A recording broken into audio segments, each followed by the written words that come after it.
Bueno, probablemente cuando ustedes lean este titular de Emprender hasta los 90 le va a dar un poquito de miedo, ¿no? Porque ¿cómo es esto de trabajar hasta los 90 años y el sueño de todos nosotros, los que queremos emprender, es hacer un emprendimiento, venderlo en millones rápidamente y vivir la gran vida? Entonces lo primero que se preguntarán es ¿por qué un tipo viene a hablarme de emprender hasta los 90 años y es exactamente lo contrario que yo quiero hacer? Ahora la pregunta del millón ¿es ese el camino indicado? ¿Es ese el camino de vender rápido el emprendimiento? Bueno, vamos a ver un poquito que yo creo que no es así. Es mi opinión. Y les voy a contar esto a través de una historia. Ahí va. Este señor se llama Norberto Loazó, ¿sí? Este señor es mi papá. Mi papá nació hace cerca de 70 años, tiene hoy 70 años. Y cuando tenía cerca de 30 años decidió que iba a emprender, cuando la palabra emprender no existía. En esa época era hacer negocios. La palabra emprender se puso de moda muchísimos años después. Casi les diría que se puso de moda en los últimos 15 años. Y mi papá, cuando tenía cerca de 30 años, decidió abrir una compañía siguiendo las líneas de su padre, que tenía cerraderos, una maderera en la zona sur de Buenos Aires. Nosotros vivíamos en el centro, mi papá todos los días viajaba hasta la madera durante 35 años trabajando en esa compañía, porque siempre pensaba que en el futuro, a los 65, 70 años, iba a poder retirar, cuando nosotros nos fuéramos de casa, iba a poder vivir la gran vida con el fruto del trabajo que había hecho todos esos años. En el mismo momento que mi papá trabajaba, mi mamá abogada también trabajaba con el mismo objetivo, de darnos a nosotros una buena educación y el día que nosotros no fuéramos poder disfrutar de la buena vida. ¿Qué pasó durante esos 35 años con mi padre y con mi madre? Nunca se enfermaron. Yo nunca los vi enfermos. Y yo siempre pensaba que no se podían enfermar porque no tenían tiempo de enfermarse. ¿Sí? No había tiempo para enfermarse para ellos porque estaban trabajando todo el día, nos atendían a nosotros. Entonces mi papá, cuando llegó a los 65 años, y nosotros nos habíamos ido todos de casa, decidió que iba a disfrutar de la buena vida y vendió su empresa. ¿Y qué pasó con mi papá entre los 65 y los 70 años? Mi papá enfermó de cáncer de colon, de cáncer de próstata, de cáncer de hígado, lo operaron de los 3 cánceres. La probabilidad de sobrevida de esos 3 cánceres combinados es 1 en 120.000, pero después para completarla tuvo 2 ACVs, le pusieron 5 stents y producto de todo eso hoy tiene Parkinson, Alzheimer y él está postrado en una cama. Y hace 5 años que mi mamá, abogada que iba a disfrutar con él, lo está cuidando a él. ¿Sí? Entonces, básicamente ninguno de los dos pudo disfrutar lo que quería disfrutar. Eso de trabajar tantos años pero en algún momento disfrutar, no lo pudieron hacer. Y este segundo personaje que apareció antes en la pantalla, de lo que tenía que haber aparecido, soy yo, que me pongo en dibujo animado porque estoy acá, entonces me tenía que poner diferente. Yo les quiero contar qué pasaba con mi vida en los últimos años, mientras mis padres trabajaban y mientras a mi padre le pasaba esto. Bueno, a ver, yo terminé mi colegio secundario a los 18 años y decidí que iba a estudiar.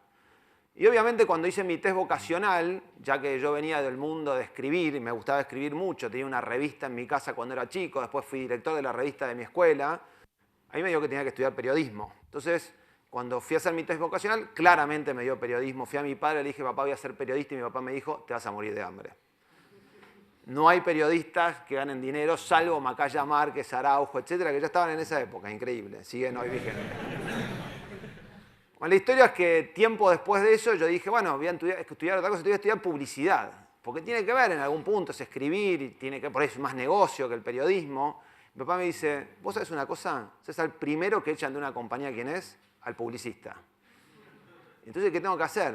Y hacer lo que, ¿sabes qué es al último que echan de la compañía? Al contador, estudiar contador público.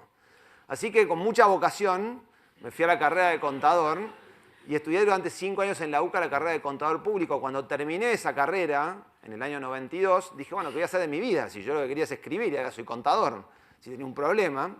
Así que lo que hice, lo que hace casi la mayoría de los contadores, es abrir un estudio contable. Y así fue como en el año 92 abrí un estudio contable. A los 22 años confiar en un contador no es cosa fácil, ¿sí? Porque ¿quién confía en un tipo a los 22 años para que le llegue los números? Entonces me costó mucho arrancar y tener mis primeros clientes, sin embargo, lo fui logrando.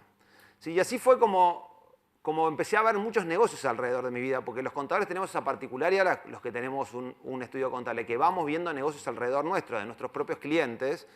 Y así fue como, tiempo después, llegó la posibilidad de abrir un cine. A mí me gusta mucho el cine, tiene que ver con lo que quería estudiar en algún punto. Y dije, bueno, lo que voy a hacer es abrir un cine, una cadena de cines en el interior del país con una serie de socios. Y así fue como en el año 95 hicimos una encuesta en Gualeguaychú, abrimos el primer cine dentro de canchas de pádel. Te dirán, ¿qué tiene que ver cines y canchas de pádel? Bueno, las canchas de pádel no las usaba más nadie, ya nadie jugaba al pádel, y ahí adentro se podían montar salas de cine. Lo hicimos, lanzamos este cine, y fue un éxito los primeros 3 meses. Al cuarto mes no logramos que una persona de Gualeguaychú vaya al cine, aún haciendo promociones de que las 10 primeras personas que entraban al cine entraban gratis. ¿Sí? No lo logramos. Así que el cine, a los 25 años, con el cine tuve mi primer fracaso. Tiempo después, un cliente de mi estudio, que tenía una gran fábrica de elementos de decoración, muy grande, estaba en todo el país, estaba en periodo de concurso preventivo, y nos viene a ver nosotros para ver cómo solucionarlo. Y la idea que nosotros le damos es una idea de emprendedor, y es, hagamos sillones a 199 pesos. Año 95, los sillones costaban 1.000 pesos al mercado. Nosotros salimos con una serie de sillones a 199 pesos. Fue un éxito enorme. Vendíamos de a 3.000 sillones por mes, 35.000 sillones el primer año. Y cuando estábamos armando nuestra fábrica, ya la habíamos montado y la compañía estaba funcionando muy bien, una mañana me despiertan por teléfono a las 3:30 de la mañana, madrugada, diciéndome, prendé Crónica TV. Prendo Crónica y lo único que veía eran bomberos, ambulancias, llamas. Y el negocio principal de nuestro cliente se había incendiado 5 días antes de pagar la quiebra. Por ende, ¿qué pasó con esta compañía de sillones? Quebró, absolutamente, al día siguiente de ese incendio. O sea que a los 27 años yo ya estaba juntando un prontuario, imagínense, ya tenía 2 fracasos en solamente 3-4 años de gestión, iba al libro de los récords directo. Seguí con mi estudio, tiempo después conocí a una persona que trabajaba en el mundo de las promociones y decidimos abrir en el año 99, en plena época de internet, abrir una compañía de cupones de descuento online. Lo que Groupon hizo con mucho éxito en el año 2007, nosotros lo hicimos sin éxito en el año 99. Y ahí aprendí que hacer negocio fuera de tiempo es un problema, hacerlo tarde es un problema, hacerlo temprano es mucho más problema. ¿Sí? Pues nosotros tenemos que acostumbrar a la gente a hacer algo que no está acostumbrado a hacer, a ir al cine en Gualeguaychú y a usar cupones de descuento en la Argentina y en Latinoamérica. Pero bueno, cuando estábamos en nuestra segunda ronda de inversión, habíamos levantado la primera ronda, quiero aclarar que no era ningún mérito levantar rondas allá por los 99, 2000 teniendo un .com, porque todo el mundo lo levantaba. Cuando estábamos en nuestra segunda ronda de inversión, el Nasdaq, en la semana que estábamos levantando la segunda ronda, se desplomó. O sea que básicamente yo iba directamente para mi tercer fracaso seguido. Y ustedes saben que cuando uno tiene 3 fracasos termina en cana. No es así, no se asusten. Pero yo pensaba que sí. Y me puse en la cabeza que iba a ser así. Así que decidí reformular esta compañía y crear una agencia de marketing promocional. Y así fue como nació PromoRed. PromoRed hoy es una agencia que está presente en 11 países, que trabaja para clientes muy grandes, para Pepsi, para Philip Morris, para Philip, para LG. Y hemos hecho muchísimas promociones, somos una de las empresas más importantes de marketing promocional en Latinoamérica, en Europa también, porque estamos en España y en Estados Unidos. Pero como hacía muchísimos años que no estaba fracasando, habían pasado ya 6-7 años que no pasaba nada interesante en mi vida, decidí en el año 2007 proponerle a Mattel abrir el primer Barbie-Store del mundo en Argentina. ¿Sí? Y cuando digo el primer Barbie-Store en el mundo en Argentina, es porque el primer Barbie-Store del mundo iba a estar en Argentina, no porque iba a ser el primer Barbie-Store de Argentina, sino que el Barbie-Store no existía en el mundo. Entonces tuvimos que convencer a Mattel de abrir este Barbie-Store, lo que llevó mucho trabajo de convencimiento y trabajo en conjunto, y así fue como en el año 2007 abrimos el Barbie-Store en Palermo, que fue el primer Barbie-Store, no es este que ven en la foto, es de Uruguay, que luego se expandió a otros países, hoy está presente como en 100 locales en Asia, por ejemplo, y seguimos estando en Argentina también. En el año 2011 creé una nueva compañía que se llama Cien Pies Contenido. Cien Pies Contenido lo que hace es desarrollar contenidos de televisión para chicos. Y la idea es exportar estos contenidos al mundo. En algún punto, cuando ustedes empiezan a ver mi carrera, terminé haciendo lo que me gustaba hacer. Y es producir contenidos, escribir. Mi vida hoy es escribir. Yo me la paso escribiendo guiones, escribiendo canciones para nuestros programas. Este es el equipo de ZTV, que es un programa que está en Telefe todas las mañanas, que lo tenemos hace 3 años. Y hoy estamos produciendo muchísimas otras series. O sea que básicamente, si ustedes ven mi vida en los últimos 7-8 años, voy a hablar hace 13 años atrás, en los últimos 7 años de lo que estoy contando en este momento, era estar arriba de un avión, abriendo oficinas, haciendo contratos, hablando con Mattel. Básicamente para manejar estas 3 compañías que yo tenía, con muchísimos empleados, con muchísimas oficinas. Pero una mañana, un domingo de hace 4 años atrás, 3 años, cuando estaba cumpliendo los 40 años, de hecho fue al día siguiente de cumplirlos, me levanto con media cara paralizada. Media cara mía frente al espejo no funcionaba. Yo tomaba agua y el agua se me caía por acá. Y dije, ¿qué me está pasando conmigo? Mi mujer me ve y me dice, tenés que ir ya al médico. Entonces yo llego al médico, llego al Fleni. Cuando llego al Fleni me mira la médica y me dice, tengo una buena y una mala noticia para darle. No me había dicho ni buen día. Me dice, la buena noticia es que llegó rápido. Y le digo, ¿cómo lo sabe? Y porque la mala noticia es que va a estar mucho peor en 4 horas. Le digo, ¿pero qué es lo que tengo? Y usted lo que tiene es parálisis facial periférica. Nunca en mi vida había escuchado eso que era. Y siempre dije que los médicos nunca tuvieron parálisis facial periférica. Pero ustedes saben lo difícil que es pronunciar la P con parálisis facial periférica. ¿Qué tiene? Parálisis facial periférica y usted lo tiene que pronunciar. Parálisis facial periférica. No se puede decir. Tiene que haber puesto otra palabra, definitivamente.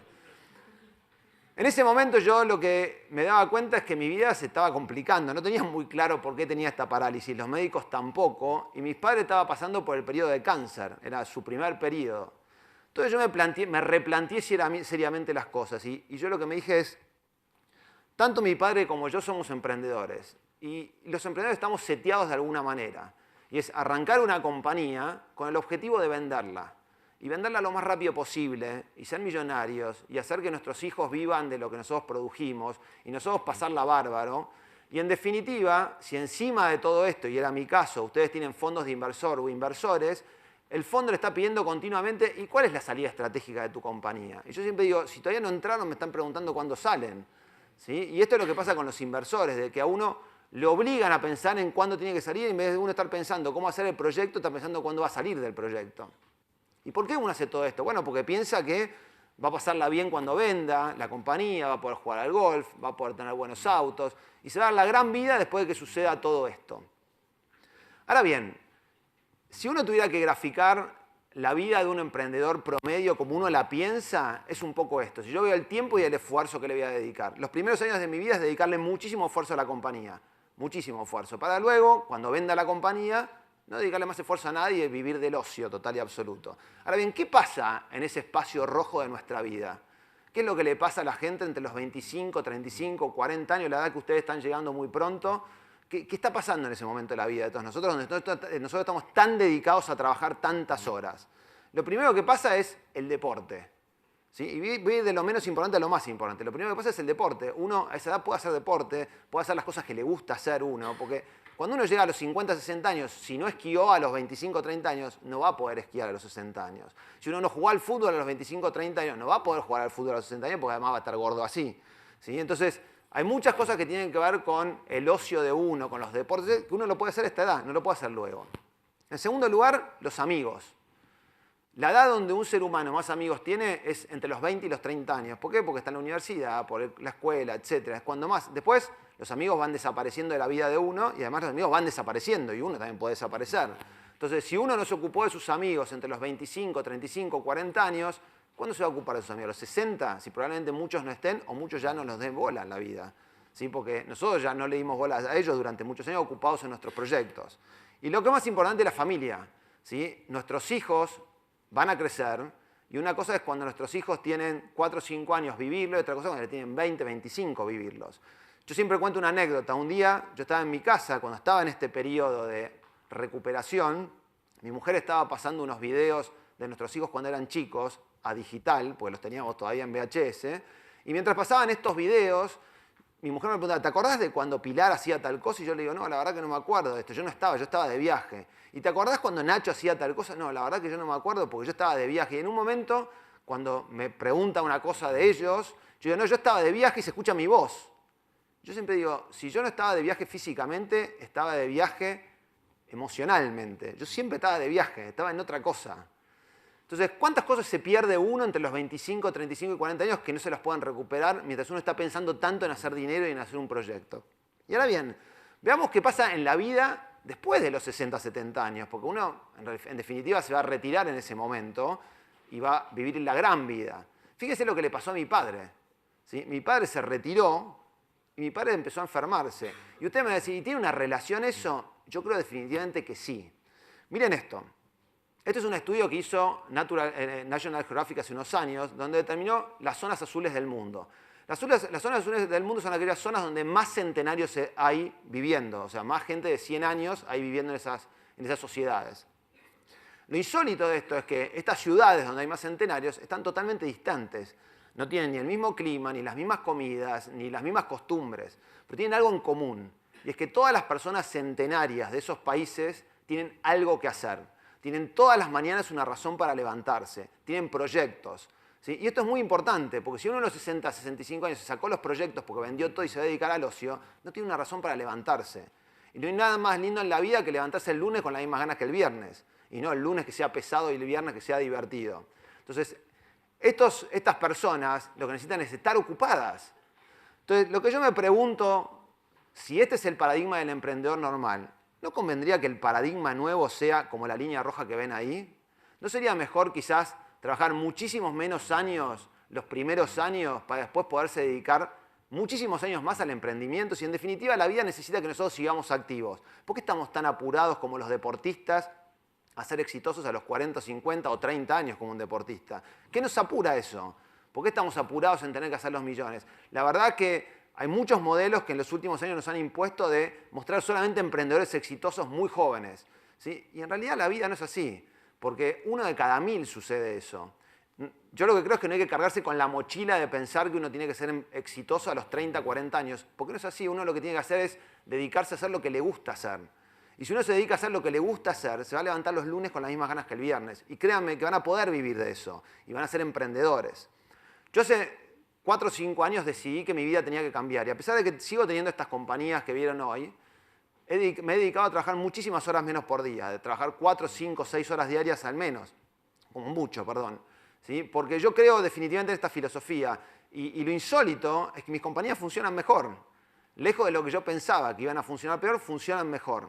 Entonces, yo los invito a ustedes a reflexionar sobre esto, a pensar que realmente quizás una de las soluciones que hay a esta gran carrera de tener que ser exitoso rápidamente es pensar en emprender hasta los 90. Muchas gracias a todos.